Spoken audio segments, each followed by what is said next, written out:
Amigos, ¿cómo están? Bienvenidos a este noveno podcast ya, wow, estábamos muy entusiasmados de volver, muy entusiasmados de estar con una gran invitada. Hoy tenemos una gran invitada en este noveno podcast y es un honor y un gusto presentarles a Patricia. ¿Cómo estás? Hola, ¿qué tal? Buenas tardes, mucho gusto. Bueno, muchas gracias por venir, muchas gracias por estar acá en este Gracias a vos por la espacio. invitación. Bueno, muchas gracias. La verdad que, bueno, Patri, vos sos psicóloga, ¿no? Entre algunas cosas. Bueno, quiero que nos hables un poquito de eso, hay muchas preguntas para contestar y nada, vamos a tratar de hacerlo llevadero, ¿no? Bueno, vamos a ver si sale.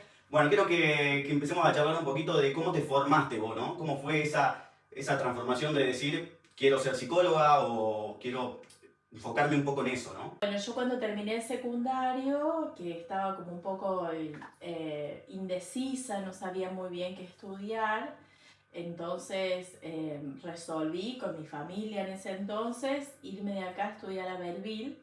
No sabía bien qué carrera elegir, sabía que era algo de las humanidades, pero no sabía cuál. Fui a averiguar ahí a un instituto superior del profesorado y dentro de las carreras que ofrecían me interesó una que en ese entonces se llamaba Psicología y Ciencias de la Educación. Era un profesorado en Psicología y Ciencias de la Educación. Entonces empecé a estudiar eso.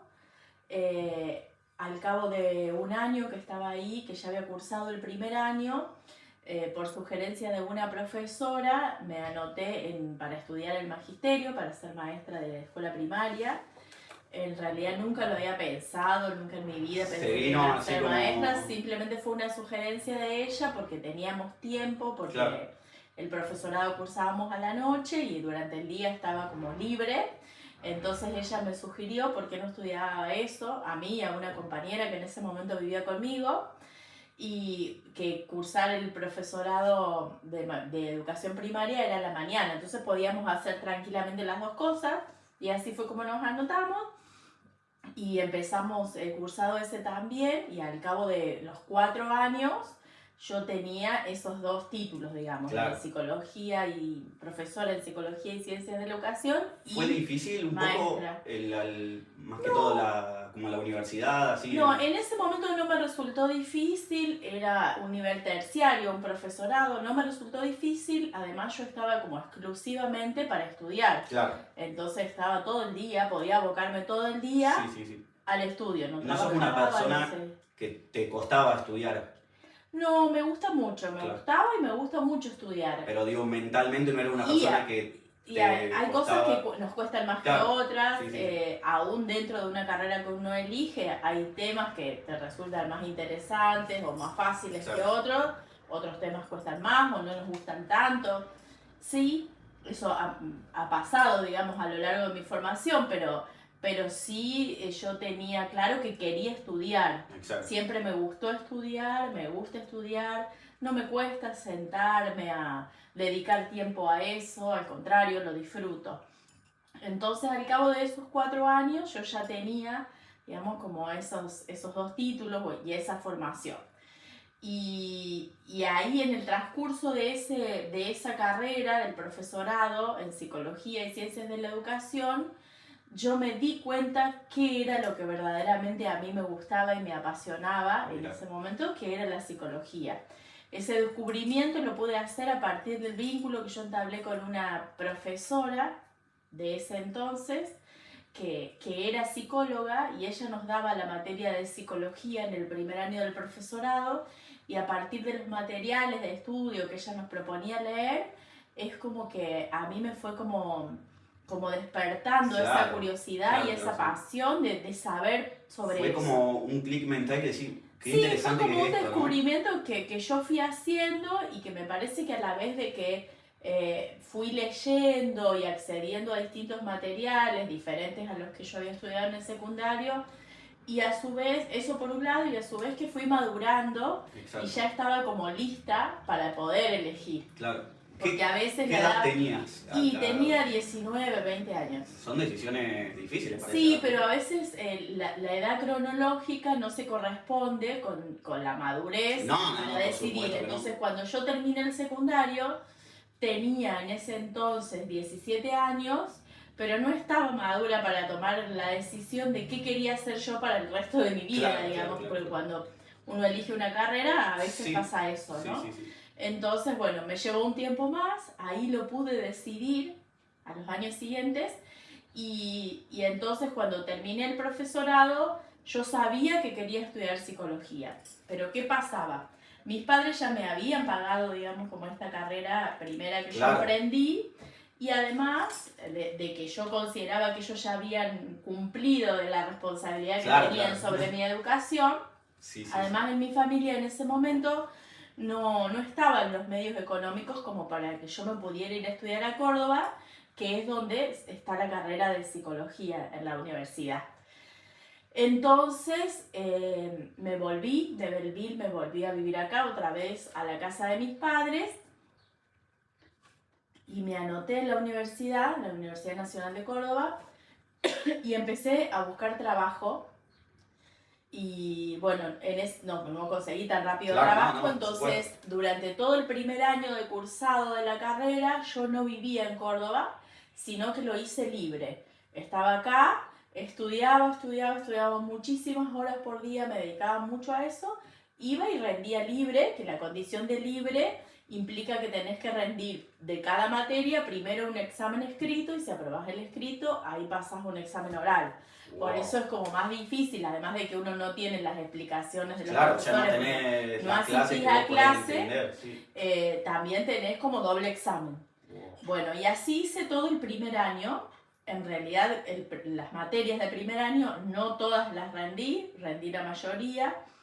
Y al cabo del segundo año que yo estaba haciendo como esta vida, cuando iba a rendir me quedaba 2 o 3 días en Córdoba, buscaba trabajo, repartía currículum y eso y me volvía. Claro. Bueno, a poco de empezar el segundo año de esto, consigo trabajo. Entonces ahí sí me voy a vivir a Córdoba y empiezo, ese año bueno ya estaba empezado, era como julio, entonces bueno yo ya estaba estudiando libre. Pero al año siguiente empiezo a cursar la carrera, empiezo a ir a la facultad todos los días, yo ya trabajando. Claro, ya era otra cosa. Sí, ¿no? Era otra vida, digamos. Claro. Yo en Córdoba nunca hice la vida exclusivamente de estudiante universitario, con todo el folclore que eso conlleva. Sí viví muchas experiencias hermosas y que tienen que ver con la vida universitaria, pero yo ya trabajaba y además de trabajar tenía la responsabilidad de sustentarme económicamente. Exacto. Durante el primer año, bueno, me agarró ahí la época del 2001, que fue como muy crítica la situación económica de nuestro país, entonces a veces el sueldo no alcanzaba y mi mamá algo me podía ayudar cuando yo necesitaba, pero no era que podían bancarme enteramente. Entonces era mía la responsabilidad de administrar mi economía con mi sueldo para poder seguir estando allá. Wow. Y así empecé a cursar. ¿Fue duro el cambio? Porque estamos hablando, vos estabas acá, fuiste a estudiar de Belleville, volviste y te fuiste a Córdoba, ¿no? Sí. ¿Fue duro el cambio Sí, a mí me costó mucho. Creo que no necesariamente tiene que ser duro ese cambio. A mí me costó mucho por mi forma de ser. Claro, o sea, más que todo por el pueblo-ciudad, ¿no? Sí, pero además porque aún hay muchos chicos que viven en el pueblo y que se van en la ciudad y que no se les hace tan difícil. Claro, sí. A mí se me hizo difícil, entiendo yo, ahora viéndolo a la distancia, ¿no? Por mi forma de ser, por la crianza que yo había recibido, porque era como muy apegada a mi familia. Siempre crecí con una mamá y un papá que estaban como ahí todo el tiempo para atenderme, muy mimada. Entonces este cambio, y nunca había salido demasiado del pueblo yo. Claro. Entonces este cambio primero de un lugar conocido a ir a un lugar que era absolutamente desconocido para mí porque no me sabía ni manejar en Córdoba, para mí fue muy, muy rotundo. También en los vínculos, porque me fui a un lugar donde si bien yo tenía amigas de aquí que ya estaban estudiando su carrera universitaria, bueno, ellas hacía varios años que estaban allá, entonces ya conocían, ya tenían sus grupos de amigos, ya tenían su vida armada allá. Claro. Y bueno, tener que vincularme con nuevas personas, tener que empezar a conocer la ciudad y que desde que me fui al otro día ya tuve que salir a trabajar y manejarme sola y empezar a conocer los colectivos, los barrios, bueno. Eso a mí me costó bastante. Claro, claro. Me costó bastante, sí. Varios años podría decir yo. Y sí, porque, o sea, es un rotundo el cambio, ¿no? Sí. El hecho de crear nuevas amistades también, ¿no? Conectar con las personas. Sí, pero yo hago hincapié en esto de que fue por mi Claro, forma de por ser. su Hay forma otras de ser. personas a las que no les cuesta tanto. Claro, cierto. Porque o son más abiertas. Somos sociables, tal vez. Claro, yo era una persona que tenía vínculos muy profundos, pero con la gente que formaba parte de mi entorno. Exacto. Entonces me costó, fue todo un aprendizaje. Este nuevo modo de vincularse en la ciudad, que por ahí podés contactarte con un montón de gente, hablar con un montón de gente, que no necesariamente va a ser tu amigo, que a lo mejor ves a alguien y después charlas un rato y después no lo ves más. Cuando yo empecé a cursar la carrera, había mucha cantidad de alumnos en nuestra facultad. Entonces, por ejemplo, en materias de, sobre todo en primero y segundo año, tercero ya empieza el colador y quedamos menos, pero en segundo año me acuerdo que había clases teóricas que eran obligatorias y por ahí yo iba a la clase y eran 120 personas, 120 alumnos.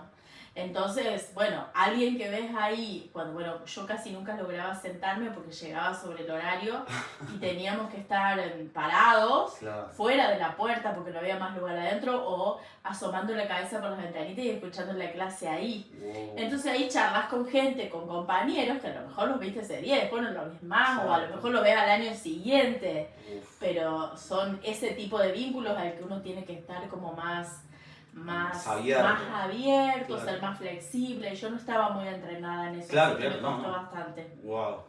Estábamos hablando, ¿no?, de esa profesora que es como que te da el impulso, ¿no? Esas ganas de querer estudiar psicología.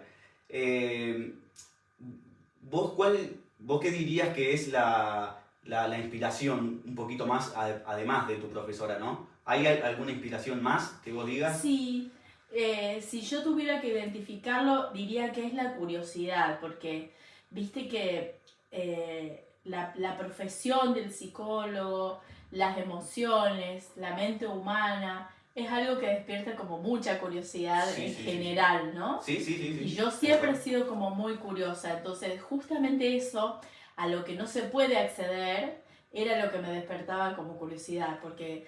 Por ejemplo, bueno, esta es una visión particular que yo tengo, ¿no? Sí, a lo mejor viene otra persona con otra orientación y lo es distinto, pero está perfecto. Para la matemática o la física son cuestiones muy accesibles, hay que entender de eso, cosa que yo no hago, pero una fórmula, una cosa está ahí. Sí. Y eso uno puede acceder a entenderlo, a verlo, a graficarlo. Exacto. En cambio, lo de la psicología es como... mucho más inaccesible, digamos, claro, ¿no? En principio, sí.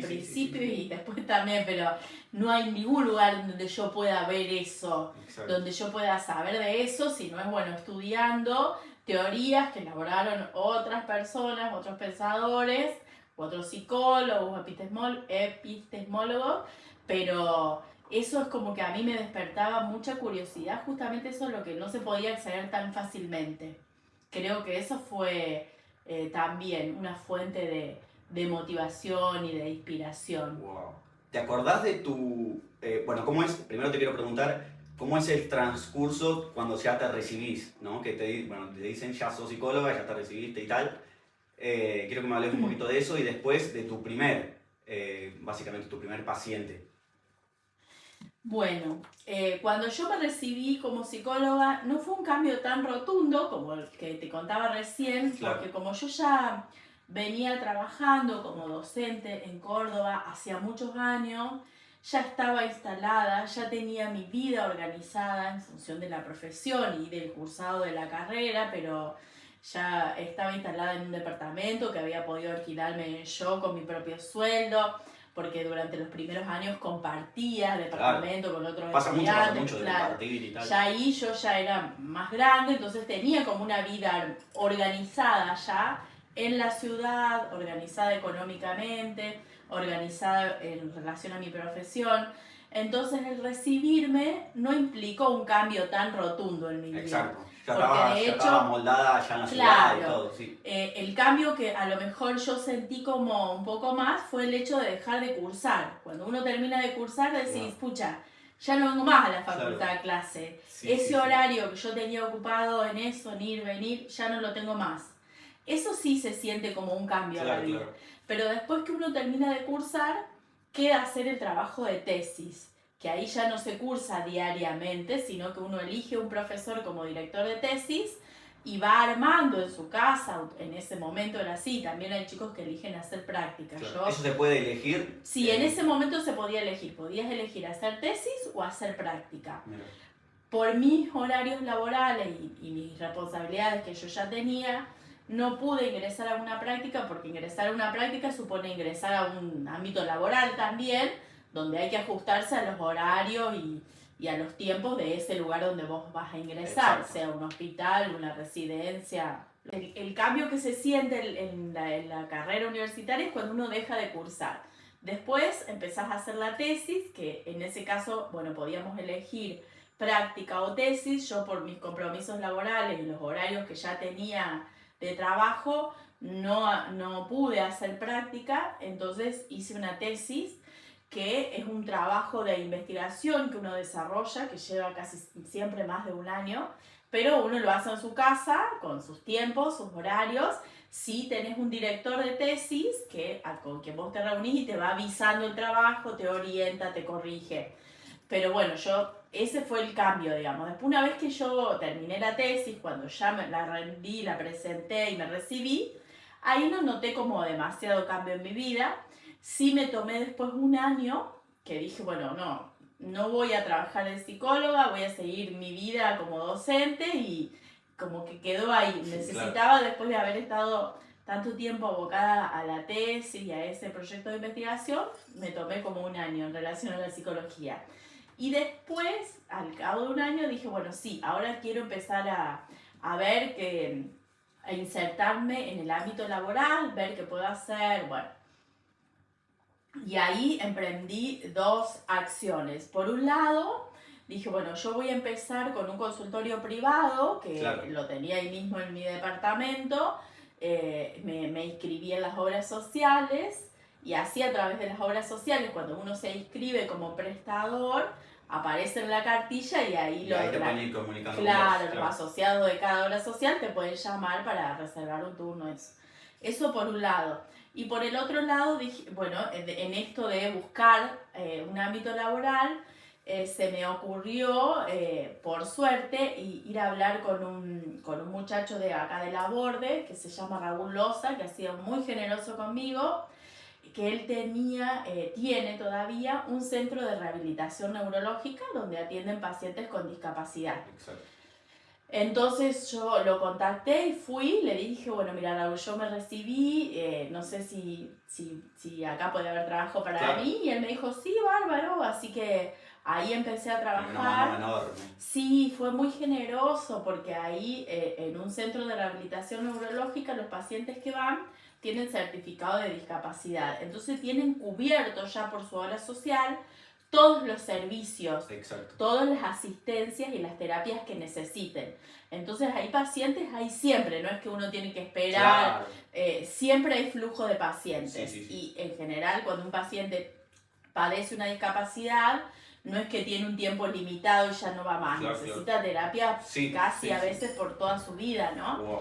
Entonces, ¿no te importó a vos, no? Que sea alguien así con discapacidad o no? No, en ese momento yo quería trabajar, entonces quería empezar a hacer experiencia laboral. Sí. Bueno, y empecé a trabajar ahí con Raúl, y ahí estuve hasta prácticamente cuando después me volví a La Borde. Yo le estoy súper agradecida, porque ahí tuve trabajo, hice mis primeras experiencias. Después de haber pasado por ahí, sí pude comprobar que tal vez la discapacidad no era el ámbito donde yo me sentía más cómoda como profesional, porque eso también es una tarea que uno va haciendo con la experiencia y se va descubriendo con la experiencia. Decir, bueno, a ver, sentías como que te limitabas un poco, ¿no? No sé si que me limitaba, pero no sentía como que era para mí. Claro. Es duro trabajar con discapacidad, es muy duro, porque uno ahí ve muchas realidades, ve mucho sufrimiento, entonces requiere todo una cuestión especial, una formación especial también, para trabajar con ese tipo de pacientes. Y bueno, entonces después de esa experiencia dije, me parece que esto no es lo que más me va a mí, porque eso uno lo va descubriendo con la experiencia, en cómo uno se acomoda como profesional, en qué ámbitos, Exacto. cómo, qué más le va a hacer, digamos, qué más le gusta hacer, Claro, y no en términos de probando gusto, cosas, sino ¿no? en que uno se siente útil, en que uno se siente que puede explotar sus potencialidades. Y bueno, estuve trabajando ahí y en mi consultorio particular hasta que yo decido volverme a la Borde. Claro. ¿Por qué esa cuestión de querer volver? Porque básicamente tu vida estaba casi hecha, ¿no? En Córdoba. Sí, en realidad fue una cuestión personal y Sí, sí, lo no, que por me supuesto. hizo tomar la decisión. Mi madre ya había muerto hace muchos años y yo estaba con mi papá. Mi papá vivía acá en la Borde, yo venía los fines de semana a visitarlo. Bueno, en el último año que yo estuve allá, penúltimo, él enferma de cáncer. Entonces a mí me vino como al pelo estar instalada en Córdoba porque él inicia su tratamiento allá. Wow, Y él se va conmigo, entonces estaba durante la semana, podía hacer la quimioterapia, ir a todo lo que necesitaba, se atendió en un centro de salud de Córdoba, entonces a mí me vino como bien y los fines de semana nos veníamos para que pudiera estar en su casa. Bueno, durante todo el 2013 fue eso, esa vida, digamos que... Claro. Y a principios del 2014 mi papá fallece. Entonces, todo ese año, o ese casi año, fueron 8 meses que yo viví con él enfermo y haciéndome cargo de él para todo lo que él necesitara de asistencia médica. Fue muy duro para mí porque yo estaba sola en Córdoba. No tenía otros familiares que me pudieran ayudar. Cuando uno tiene un familiar enfermo necesita mucha ayuda. No, y yo tenía que trabajar, entonces contrataba personas que pudieran quedarse a cuidarlo durante el día, porque yo trabajaba 12 horas por día. Wow. Entonces, bueno, ahí, después de todo eso que pasamos, tenía un tío que vivía acá que me ayudó un montón, que viajaba en los momentos en que él estaba internado, pero bueno, también mis tíos tenían su trabajo acá, o sea, no es algo tan fácil de organizar. No, por supuesto que no. Entonces, bueno, cuando mi papá fallece, es como que yo ahí me detuve, fue un proceso personal y dije, bueno, ¿qué quiero hacer de mi vida? O me quedo en Córdoba viviendo sola porque no tenía pareja, tenía amigos y nada más, tenía trabajo. Me quedo ahí viviendo sola y además trabajaba muchas horas por día, 12 en general, y trabajaba prácticamente que para vivir, no es que hice dinero ni nada de eso, ¿no?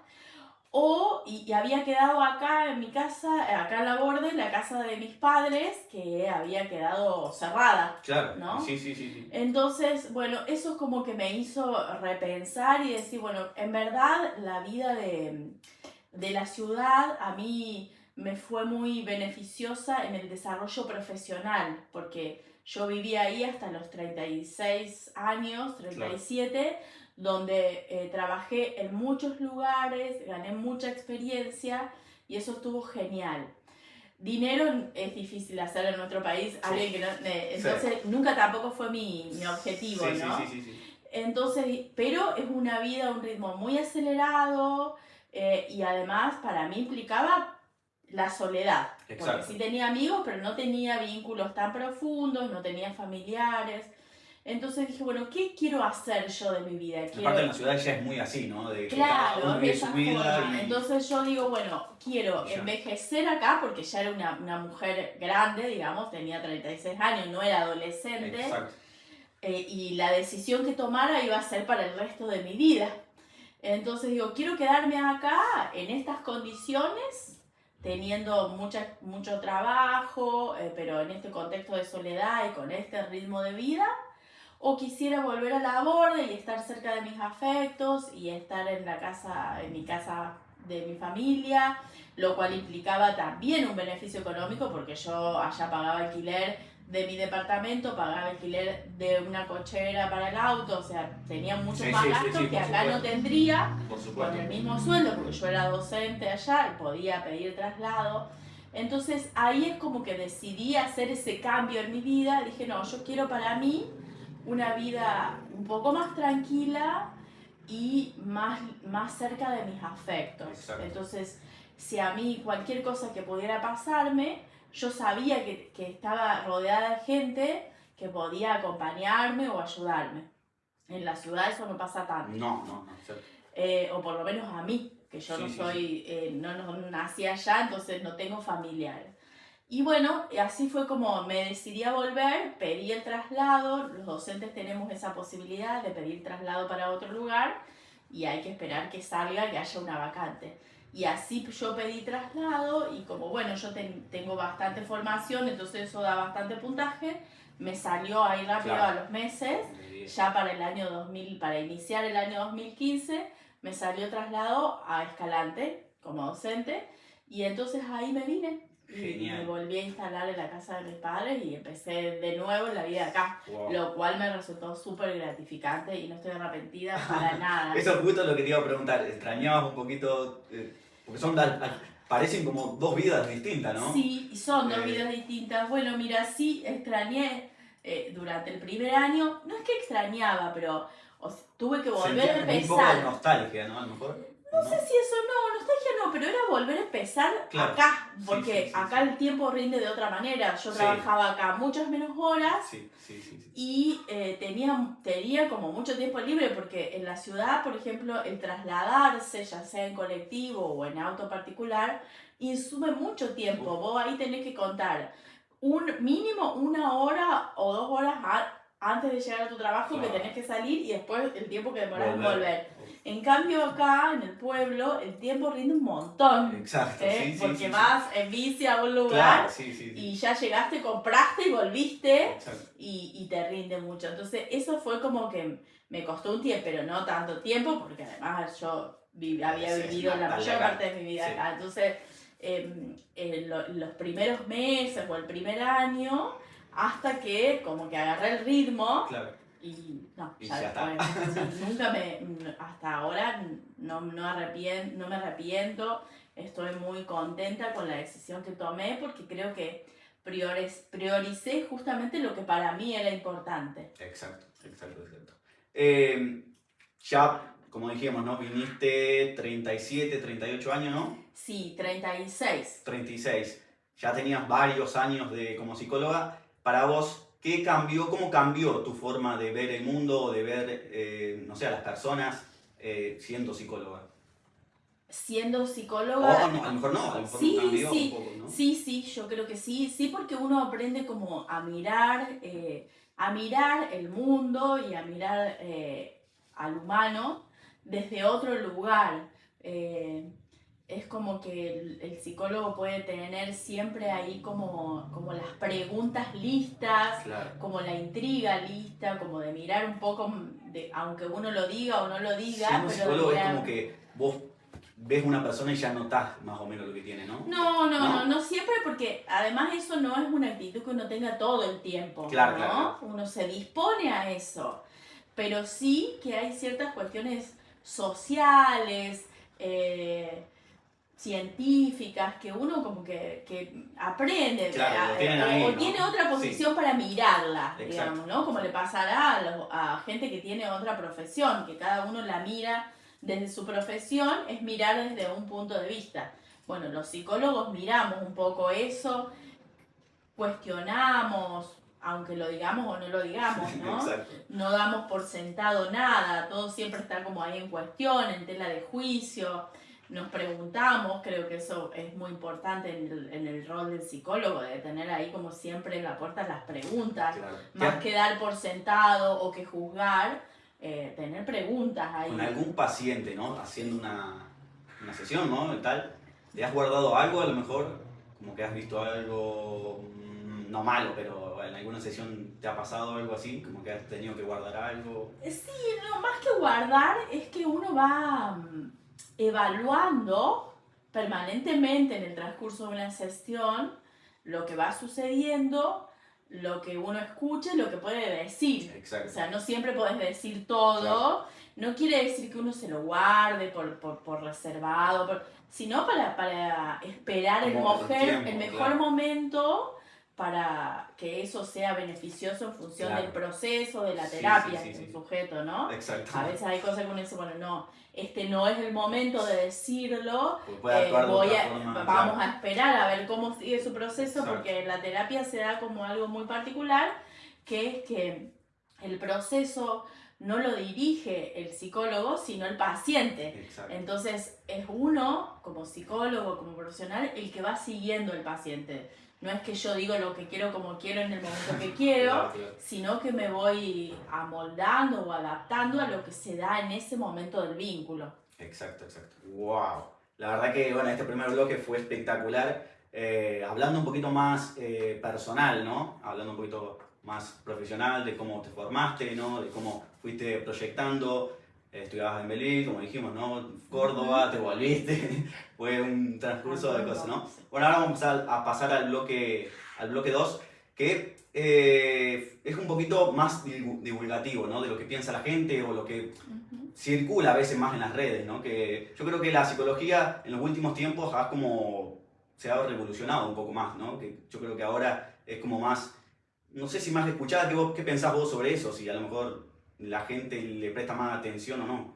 Sí, yo creo que está habiendo, bueno, hace mucho tiempo, nosotros lo vivimos ahora, pero está habiendo como un cambio social respecto a la psicología. Hace muchos años, incluso antes de que nosotros naciéramos, era como que la psicología era para los locos y Claro. había todo un prejuicio sobre eso, era como mal visto. Incluso los psicólogos eran mal vistos, como que algo les pasaba, que elegían Sí, psicología. esa frase de decir, si va al psicólogo, está mal de la loco, o el cabeza. psicólogo que está loco, había mucho ese prejuicio. A medida que los años van pasando, eso se va rompiendo de a poco, todavía queda en mucha gente el prejuicio, pero la psicología se va instalando como ciencia, porque también ha habido a lo largo de la historia como una confusión de lo que es la psicología, la parapsicología, si es todo lo mismo. Bueno, la psicología es una ciencia, en eso se diferencia de la parapsicología, por ejemplo, y de otras ramas de estudio. Exacto. Y progresivamente se va instalando como ciencia y va ganando respeto y rigor, no solo en el ámbito científico, sino también en el ámbito académico y en la sociedad en general. Entonces ahora es como que es más conocida, es más conocido la profesión también, es más conocida la ciencia, es más conocida la profesión. Incluso el que el cambio sea social ayuda también a que, por ejemplo, las obras sociales cubran ciertos periodos de tratamiento, determinada cantidad de sesiones para quien lo necesite. No hace falta que uno padezca una discapacidad, sino en general la mayoría de las obras sociales incluyen algún servicio en relación a la psicología o alguna prestación. Eso está muy bueno, ¿no? Porque no quiere decir que alguien porque tenga una discapacidad no tiene que ir al psicólogo. Claro, ¿no? Y en otros momentos históricos ha sido como más reducido eso. Exacto. Porque pasamos como del prejuicio de que el psicólogo está loco y después hubo otro momento donde solo podían ir al psicólogo la gente que tenía determinado poder adquisitivo, un alto poder adquisitivo, porque había que pagarlo, claro, ¿no? Y sí, no sí. cualquiera lo podía pagar. Bueno, ahora se va avanzando sobre eso, primero que en relación a la discapacidad, la ley cubre, por ley se les cubren todas las terapias, incluida la psicología, ya sea como para el paciente, para el núcleo familiar, en el caso de niños o en el caso de cualquier patología que implique una discapacidad. Exacto. Y también las obras sociales en general cubren. Exacto, con limitaciones, porque cubren determinada cantidad de sesiones al año o una sesión semanal, pero bueno, se va avanzando en eso. Se fue avanzando en el tiempo, ¿no? Incluso los equipos interdisciplinarios ya incluyen a un psicólogo, en otros momentos no. En los hospitales, exacto, en las clínicas, en los centros de rehabilitación, ya el psicólogo va ganando como un lugarcito, claro, ahí a la par de otros profesionales. Wow, es genial que con el tiempo, se vaya avanzando cada vez más, ¿no? Con que los psicólogos, esa vista mala que pasó con el tiempo, prejuicio. ¿no? Sí. Estábamos hablando, ¿no? De esto, de por qué vos creés que la gente tiene, porque a lo mejor yo creo que hay mucha gente que todavía sigue con ese prejuicio de ¿por qué vos crees que pasa eso? Yo creo que es básicamente por desconocimiento, Exacto, porque sí. la gente no conoce específicamente de qué se trata primero la psicología como ciencia y de qué se trata la práctica o el ejercicio profesional de un psicólogo. Un psicólogo puede desempeñarse en un montón de ámbitos absolutamente diferentes. Uno puede formarse en una especialidad, hay muchas especialidades diferentes. Entonces, a la par de esto que te decía, que los psicólogos van ganando lugar en el terreno profesional o en los equipos, eh, bueno, queda un poco este prejuicio. Yo básicamente lo adjudico al desconocimiento Exacto, exacto. y a esto que se va colando de otros tiempos, ¿no? Este Mm. prejuicio o esta visión negativa. Sí, Lo sí, único que puede como combatir eso, contrarrestar eso, es el conocimiento. exacto, exacto, exacto. Yo creo que, como digo, ¿no? Con esto de las redes y con esto, yo creo que más gente es como que le llama la atención el tema Claro, de la las redes psicología. ayudan mucho a socializar Mm. conocimientos que en otros momentos quedaban de exclusividad del ámbito científico. Ahora las redes ayudan, las redes y los distintos medios de comunicación que existen y que cada vez son más, Exacto, sí, sí. ayudan a difundir y ayudan a hacer conocer el conocimiento científico de diferentes disciplinas, no solo de la psicología, pero sirven, si uno los puede usar bien para eso, Sí. sirven para acercar el conocimiento a la población. Exacto, exacto. Estábamos hablando, ¿no? De un poquito de las redes sociales y esas cosas. Hay un tema que está pasando muchísimo a nivel mundial, incluso ha llegado, no se ve mucho, pero yo creo que en las ciudades se ve más, pero incluso ha llegado a los pueblos, yo lo he visto básicamente. Es un poco el tema de la ansiedad, del estrés. ¿Por qué vos creés que pasa eso y cómo juega bien o mal las redes sociales? Bueno, yo creo que la ansiedad o el estrés en principio puede deberse, hablando así en términos generales, al ritmo de vida que vamos teniendo. Nosotros, la mayoría de nosotros tenemos como ritmo de vida un poco acelerados, estamos como cumpliendo siempre con alguna obligación, horario. Si uno no toma cuenta de eso para decir, bueno, a mí me está pasando esto, a ver qué estrategias diseño para salirme en el momento en que yo pueda de eso. Mientras uno tome conciencia de eso, ya es el primer paso para decir, bueno, empiezo a hacer algo si quiero cambiar. Tener un break ahí. Pero hay que tener como registro de lo que a uno le va pasando. Exacto. Si yo en esta aceleradez en la que vivimos no me detengo a registrar qué me está pasando a mí, posiblemente no me dé cuenta y siga cada vez más embarcado en esa aceleradez, que es lo que nos genera ansiedad. Wow. Y el uso de las redes me parece que es como un lugar por donde se escapa el síntoma, ¿no? De la ansiedad. En otro momento histórico habrá sido otra cosa. Sí.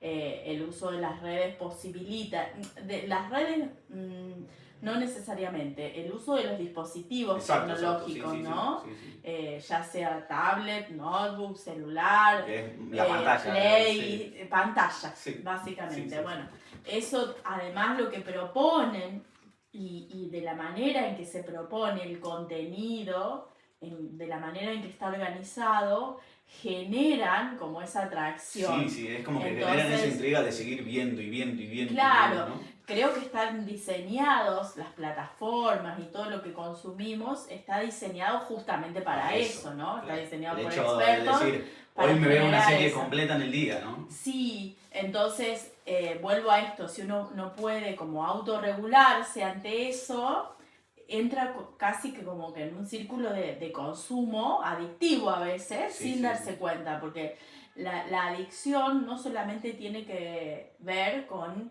el consumo de sustancias no legales, también tiene que ver con el consumo de sustancias legales y también tienen que ver con otro tipo de consumos que no son sustancias.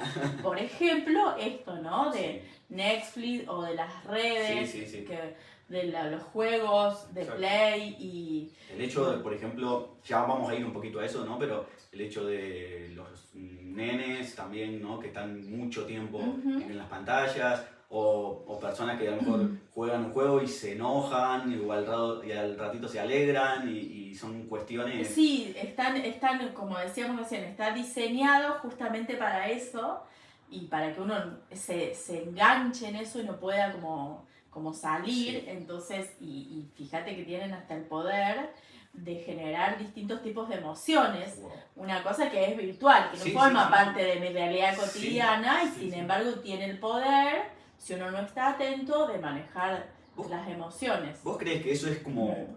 Porque puede ser, ¿no? A lo mejor es una pregunta estúpida la que te voy a hacer ahora, ¿no? Pero ¿vos crees que esto puede ser algo científico también? En el sentido de que la mente... a lo mejor nos ponemos a ver una película acá o lo que sea, como estábamos hablando de juegos y tal. ¿Crees que la mente nos puede llegar a jugar en contra en ese sentido? Yo creo, sí es científico, primero, sí es científico porque está comprobado que determinados estímulos que el cerebro puede recibir activan determinadas funciones en determinadas zonas de cerebrales que hace que a través de los neurotransmisores y las sustancias, que hace que como que el cerebro se activa. Por eso siempre aconsejan todos los profesionales, no solo los psicólogos, los psiquiatras, incluso los médicos, que no es aconsejable consumir pantallas cuando uno se va a dormir, porque el hecho del brillo, el color, la luz, además del contenido de lo que vamos viendo, por ejemplo, en el caso de las redes que uno pasa y pasa y pasa, eso tiene una rapidez que si yo no me mantengo al margen, yo he visto a los adolescentes, por ejemplo, pasan y no ven, claro, en realidad lo pasan tan rápido a las historias, por ejemplo, sí. de Instagram, que no las están viendo. Sí. Fíjate cómo el consumo de eso nos lleva casi a que hasta no soy consciente de que estamos en un dispositivo viendo algo que queremos ver, pero no lo estamos viendo. Entonces, esto es automático. Bueno, eso estimula determinado funcionamiento cerebral que hace, por ejemplo, que es contraproducente con la disposición que se necesita cuando uno se va a dormir, que es decir, bueno, relajar, no solo relajo el físico, el cuerpo cuando me acuesto, sino también la mente se va preparando para empezar a conciliar el sueño.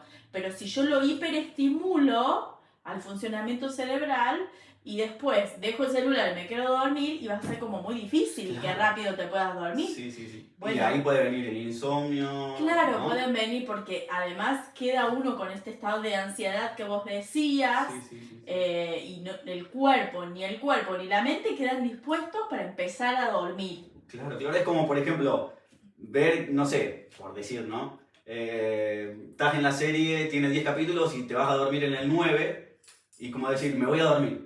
Pero te queda con la mente pensando en que es el último capítulo, ¿me entendés? Sí, y además hay cosas que nosotros no las pensamos, que tienen que ver con el estímulo del color, del brillo, del movimiento de la pantalla, de lo que se ve, que nosotros no las hacemos consciente, pero que estimulan el funcionamiento cerebral.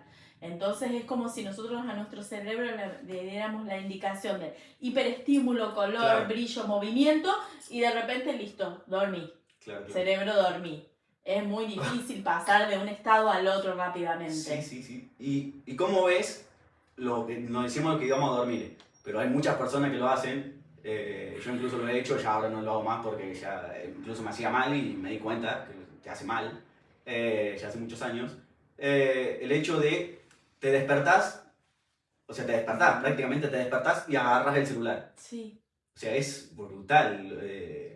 Sí, es un consumo como adictivo en ese caso, porque cuando uno ni siquiera se está dando cuenta de lo que hace, ¿no? Pero no lo puede dejar de hacerlo. Claro.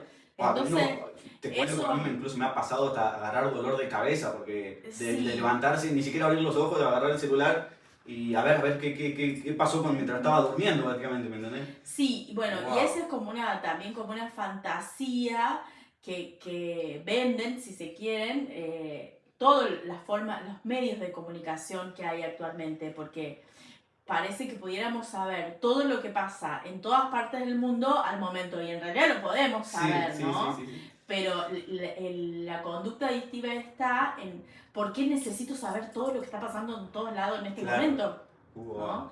Para eso, la fantasía a la que me refiero es como la ilusión de control, de decir, bueno, sé todo lo de todo el mundo en el momento que está sucediendo. Bueno, no, siempre algo se nos va a escapar porque Sí. si no ahí es donde viene la adicción de Claro, querer saber y te podés pasar 1000 horas ahí. Wow, es increíble, es increíble. Ahora estamos, porque lo estábamos hablando mucho, ¿no? Así, vamos a pasar un poquito a los nenes, ¿no? A los nenes que a lo mejor tienen 3 años y ya tienen su propio celular, por ejemplo, ¿no? ¿Cómo ves vos a lo mejor el exceso de pantalla en los niños?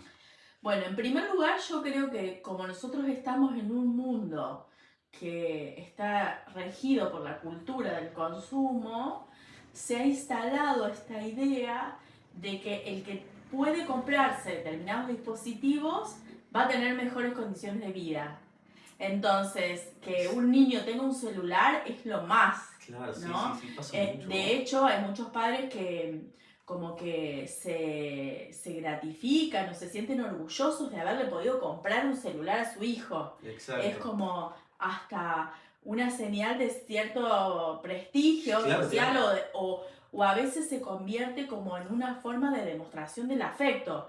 Si, ay, sí, mi hijo me pidió el celular y bueno, voy a hacer un sacrificio y se lo voy a regalar porque además son cosas muy caras. Y a veces la familia no tiene un poder adquisitivo y se esfuerza y se esfuerza y se esfuerza para lograr eso para su hijo como una demostración de afecto, ¿no? Sí, sí, sí. Pero eso lo instala la cultura del consumo, o que si Exacto. tenés un celular Samsung estaría mejor que tengas un iPhone. Exacto. Y entonces ahora casi todos los adolescentes el sueño es tener un iPhone, todos piden un iPhone, algo extremadamente caro y bueno. Pero eso se instala intencionalmente Claro, sí, desde sí, la sí, cultura del consumo.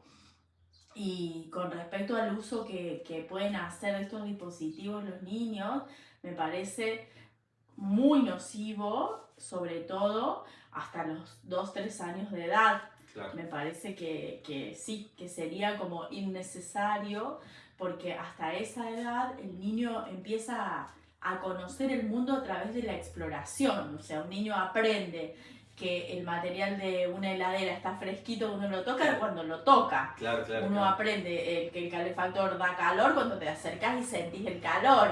O sea, se aprende a través de la experiencia. Se tocan los juguetes que son blanditos, los juguetes que hacen ruido, los juguetes que sirven para construir, la madera, los juguetes de madera que son distintos de un peluche. Claro. Entonces, el niño va conociendo el mundo a través de la experiencia.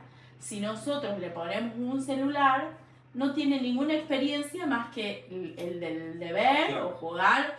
No estoy diciendo que no sea como posibilitador de aprendizaje. O sea, no estamos diciendo que no. Pero en determinado momento, sí, yo creo que hasta los 2 años el niño necesita conocer el mundo, vincularse con el entorno a través de la experiencia.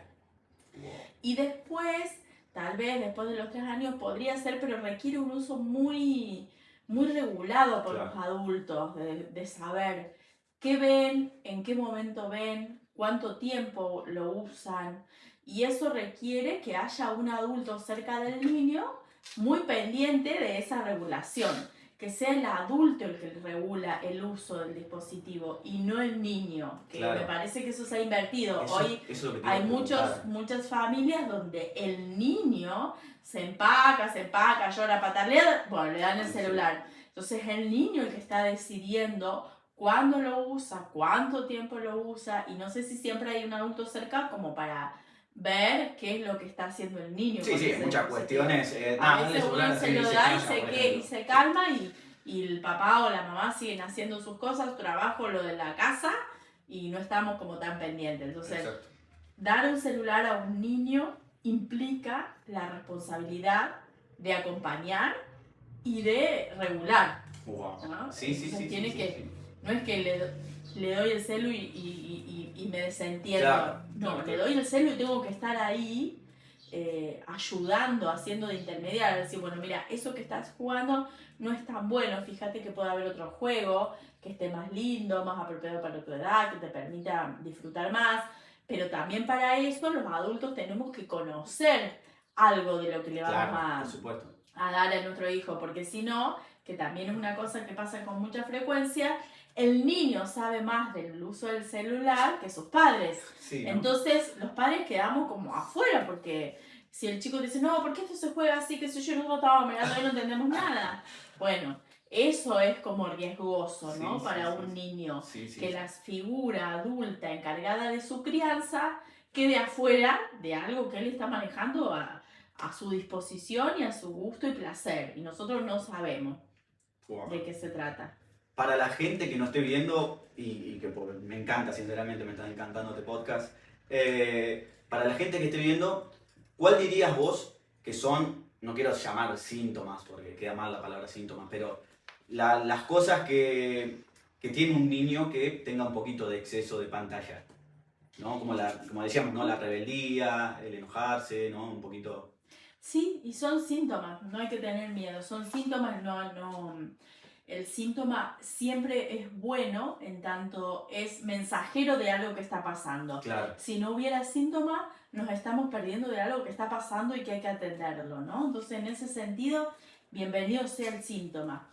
Y yo creo que muchas de las cosas que vemos cotidianamente en los niños es esta hiperactividad, esta falta de atención o atención muy dispersa. Es algo muy común hoy en día que un niño juega un ratito con esto, 2 minutos, va a jugar con otro, 2 minutos, va para allá.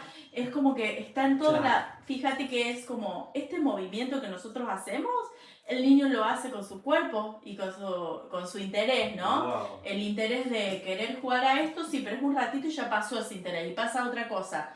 Y es un ratito y ya pasó ese interés y pasa otra cosa. Es más o menos lo mismo que nosotros Sí. hacemos con el dedo cuando vemos las redes. Wow. Lo mismo pasa con la atención.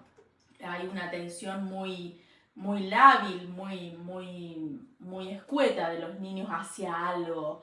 Viste que cada vez es más difícil encontrar un niño que mire una película y que la pueda ver de principio a fin. Sí, ¿no? Sí, y películas que fueron creadas, diseñadas para niños, con todos los componentes que tienen que tener para despertar el interés de un niño. Sin embargo, hoy en día, un niño que se siente y ve una película de principio a fin es muy raro. Es muy raro, ¿no? Es muy raro. Es muy raro. Entonces, esos son síntomas. Porque no tienen como la continuidad de que pase, o sea, como que salte a otra cosa, básicamente, ¿no? Claro, se hace largo ver una película porque estamos habituados a esto de pasar de una cosa a otra. Sí. También otro de los síntomas que se ve habitualmente es esto de la inmediatez. Los chicos quieren todo ya, ahora.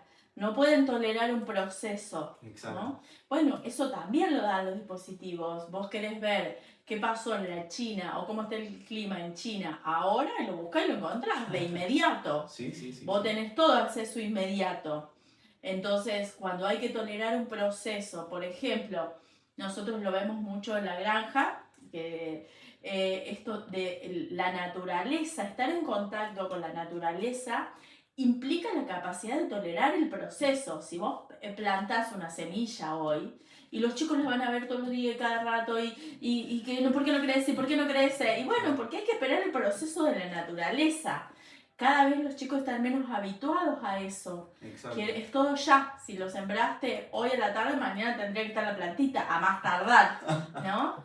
Wow. Y también pasa con las actividades escolares, o por ejemplo, si pintás algo con acuarela, con témpera, hay que esperar que se seque para después poder hacer los detalles. Eso a los chicos les cuesta un montón esperar algo que se les imponga, porque están acostumbrados a esto de que uno se impone rápido, y esto. Y bueno, a los adultos nos cuesta mucho también convivir con eso de los niños, pero es algo que lo van aprendiendo porque nosotros permitimos que lo aprendan, ¿no? Exacto. Wow. Estábamos hablando, ¿no? De esto de los padres, ¿no? De los padres, que me incluyo, ¿no? Yo también soy padre y es un desafío todos los días, ¿no? Básicamente ver el día a día, porque al final es un día a día, a lo mejor de un día te sorprenden con una cosa, de otro día te sorprenden con otra cosa. Y quiero charlar un poquito, ¿no? El hecho de hablar con los niños, el hecho de, más que todo el afecto que tenga el niño. ¿Cómo ves vos eso? Y bueno, lo veo como indispensable, ¿no? Siempre hablar es un camino muy No, o sea, importante, claro, o sea, ¿no? toco el tema no porque diga que hay padres que no le dan un beso a su hijo ni nada, sino que es bueno charlarlo en el sentido de que a lo mejor uno a veces vive tan acelerado que no se toma un tiempo de decir le doy un beso a mi hijo o charlar qué hiciste hoy, por ejemplo, ¿no? Sí, es muy importante transmitir el afecto. El afecto se puede transmitir de distintas maneras. Se puede transmitir con la presencia, se puede transmitir con gestos, como un beso, un abrazo, con esperar a un hijo cuando regresa, con la merienda o con hacerle su comida preferida. Y se puede transmitir también a través de la palabra. Son distintas vías y todas son indispensables Sí, o sí, sí. beneficiosas en la crianza de un niño, ¿no? Que uno le puede decir a un hijo que lo ama, que está orgulloso de él, que lo esperaba que llegara de la escuela para merendar juntos, o que lo invitamos a ver una película los dos juntos, o te invito a dar una vuelta en bici.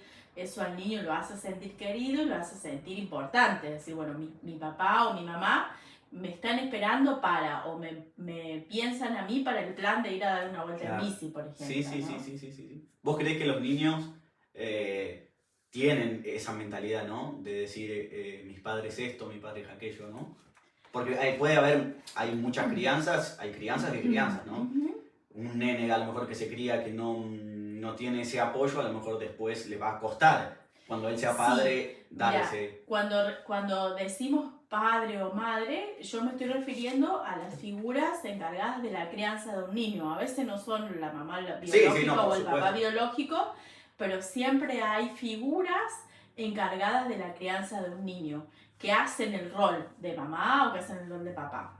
Y lo que hagan esas figuras durante los primeros años de vida de un niño y en la infancia va a ser estructurante de su psiquismo.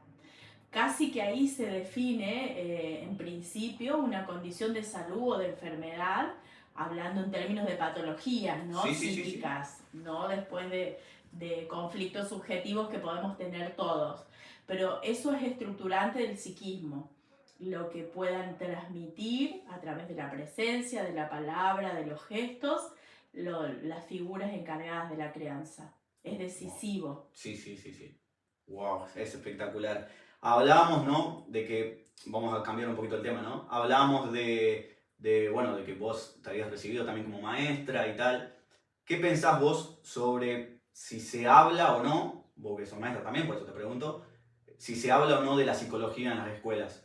Sí se habla, no con este término de psicología, pero sí se habla, es un contenido de enseñanza y se trabaja mucho, se trabaja o se intenta trabajar por lo menos, ¿no? En esto de poder poner en palabras lo que nos pasa, de poder regular las emociones, de poder vincularnos mejor con el otro. Sí, se trabaja mucho y forma parte de los contenidos de enseñanza hoy, por lo menos en el nivel inicial y en el nivel primario. De 10 de 10. Sí, porque, o sea, una maestra, vos por ejemplo, sos psicóloga y maestra, vos podés ver a lo mejor que un niño, a lo mejor cómo se porta o sus acciones, que a lo mejor puede tener otras cuestiones en casa, ¿no? Sí, los maestros están como súper entrenados para eso. Primero porque a lo largo de su formación, familia, ¿no? a lo largo de su formación estudian algo de psicología evolutiva, que la psicología evolutiva es la que explicita o muestra cómo va evolucionando el sujeto desde nace hasta que hasta que muere, ¿no? Entonces la psicología evolutiva divide en distintas etapas. La niñez, la adolescencia, la adultez, la vejez. Entonces un maestro estudia psicología evolutiva de la niñez. Entonces eso te da la pauta de cómo es la evolución psicológica en términos de normalidad de un niño de la edad con la que uno trabaja, ¿no? A partir de ese conocimiento, cuando hay algo que no se ajusta a eso previsto, el maestro puede darse cuenta, porque además toma contacto con muchos chicos a lo largo de todo un año, entonces tiene como un ojo clínico en eso de poder detectar cuando algo le resulta por lo menos llamativo o raro. No va a poder, no tiene el conocimiento a lo mejor psicológico para decir, es esto, psicológico, médico, psiquiátrico, para decir, bueno, este chico tiene esto, tampoco le compete al maestro. Sí, sí, no. Pero sí estar atento de si ve algo que le llama la atención, algo que le parece que no se ajusta a una conducta habitual de niños de esa edad. ¿Vos crees, estamos hablando, ¿no?, de las escuelas y un poquito de eso, ¿no? Más que todo, como estábamos hablando, ¿no?, de los papás, de las mamás, de los tutores que se tengan a cargo de un nene. ¿Vos crees que no está mal, por ejemplo, me ha pasado, no tengo vergüenza, me ha pasado a mí, hacerle como ver a la profesora, decir, prestarle un poquito de atención a mi hijo en esto para ver cómo reacciona o desarrollar un poquito a ver cómo se porta él en la escuela, ¿no? Sí, no está mal, no está mal. Cuando un niño ingresa a la escuela, eso supone que tanto los docentes como la familia estén ocupados en que la crianza de ese niño se desarrolle de la mejor manera posible y pueda aprender y transitar su escolaridad de la mejor manera posible. Entonces, partiendo de ese objetivo, tanto lo que pueda aportar la escuela a través de los docentes como lo que pueda aportar la familia, si se logra un trabajo conjunto y hay una comunicación permanente, siempre va a ser beneficioso para el niño. Claro, o sea, te pregunto porque hay muchas cuestiones que a veces pasa, ¿no? De que el niño, por ejemplo, en la escuela es perfecto, es compañero, juega, se porta espectacular, ¿no? Y después llega a casa y es todo lo contrario, ¿no? Por eso entonces sí, a porque veces... la manera en que un niño se comporte varía de acuerdo al contexto donde está. Que un niño no, que todos, por ejemplo, nosotros no somos iguales en nuestro ámbito laboral que en nuestro ámbito familiar. Claro, tenemos conductas distintas porque nos vamos adecuando al contexto. Entonces, si un niño tiene como esta forma tan distinta de comportarse, bueno, habrá que ver si eso es, si eso hace ruido, si consideramos que no es una buena forma o una forma natural de comportarse de un niño de esa edad. A lo mejor no es nada raro, claro, simplemente que el niño, si intelectualmente se viene desarrollando bien, va a tener esta capacidad justamente de adaptarse al contexto como lo tenemos todos. Claro. Y bueno, la manera en que se tejen los vínculos en el ámbito familiar no es la misma manera en que se tejen los vínculos que en el ámbito escolar. Entonces tal vez el niño sabe que en la casa puede hacer determinadas cosas y en la escuela no. Pero eso nos está dando la pauta de que el niño es sumamente inteligente, claro, de que puede leer esto y se va amoldando. Wow. Estábamos hablando, ¿no?, de antes de tener esos breaks, ¿no?, de esos tiempos para uno. ¿Vos crees que eso para la salud mental es fundamental, no? Sí, es fundamental porque a uno le permite, cuando vos decís entre los breaks, yo estoy pensando en hacer alguna actividad que a uno le guste, que le gratifique. Es un trabajo para uno descubrir qué. Claro. Tal vez es un trabajo, pero es muy valioso tomarse el tiempo y ese trabajo para descubrir qué. Hay gente que lo descubre fácilmente y hay gente que no, o que van cambiando nuestros gustos a lo largo de la vida, pero es súper importante porque nos permite, por un lado, detenernos a mirarnos a nosotros mismos, decir, bueno, ¿qué me hace bien a mí? ¿Qué me gusta a mí? Y por otro lado, salirse de la lógica de la obligación o de lo que hay que hacer por deber y para cumplir, ya sea con la familia, con el trabajo, con las demandas de la sociedad, porque pasamos mucha parte de nuestro día cumpliendo las demandas, ¿no? Yo como papá tengo que hacer esto, como esposo tengo que hacer esto, como empleado tengo que hacer esto. Bueno, está bueno también que destinemos un momento para decir, bueno, ahora no tengo que hacer nada para cumplir, ¿qué quiero hacer para mí? Eso es muy saludable. Wow. Claro, por eso lo importante de tener algo para hacer o para uno mismo, ¿no? Claro, de darse el tiempo. Sí. Que eso cuesta mucho. Primero cuesta mucho explorarse para ver qué, y después que nos podamos dar el tiempo y respetar ese tiempo. De decir, bueno, yo me tomo 1 hora, 2 horas, 3 horas, 5 horas semanales, o me tomo el fin de semana, claro, pero para saber qué es lo que nos gratifica, qué es lo que nos hace sentir bien y que no esté vinculado con el deber ser, claro, con no cumplir para otro o un rol que tengo que cumplir, sino para mí, conmigo. Claro. Exacto. ¿Vos crees que vos, como decíamos, sos psicóloga y tal, vos crees que los psicólogos necesitan ir a un psicólogo? Y sí, es indispensable, porque uno no puede ayudar a otro a pensar sobre sí mismo si no estamos pensando en nosotros, Claro. sobre nosotros mismos. Es un entrenamiento que ¿Es, es un análisis que tenemos que tener. ¿Es duro o no? ¿Por qué podría ser En el sentido, duro? no, es una pregunta engañosa, ¿no? Pero quiero decir, en el sentido de ponerle una tarde, estuviste 3 sesiones, por ejemplo, ¿no? Y a lo mejor Bien. la cabeza te Sí. queda media dada vuelta y a lo mejor vos necesitas compartir con otro psicólogo, ¿no? Sí, no, bueno, no, en ese caso, mira, nosotros los psicólogos podemos tener 2 salidas, que las 2 son necesarias. Por un lado tenemos nuestra terapia personal, que es algo que hacemos, en la cual nosotros nos situamos como paciente de otro psicólogo. Claro. Y esa es una experiencia personal de terapia que ayuda al trabajo, porque nos ayuda a conocer mejor, a conocernos mejor y vamos a poder trabajar mejor. Pero, y para los casos que nosotros atendemos, tenemos la figura que se llama el supervisor, que también es un psicólogo al que uno va y recurre a supervisar los casos de nuestros pacientes. Exacto. Guardando el secreto profesional, pero así ahí podemos plantear nuestras dudas. Ese otro psicólogo nos ayuda a pensar sobre los casos, a lo mejor a ver alguna variable o alguna arista que nosotros no habíamos pensado. Es como hacer un análisis del caso, de los casos, y es una práctica que nosotros tenemos que hacer sostenidamente a lo largo de todo nuestro ejercicio profesional, porque eso ayuda a pensar mejor.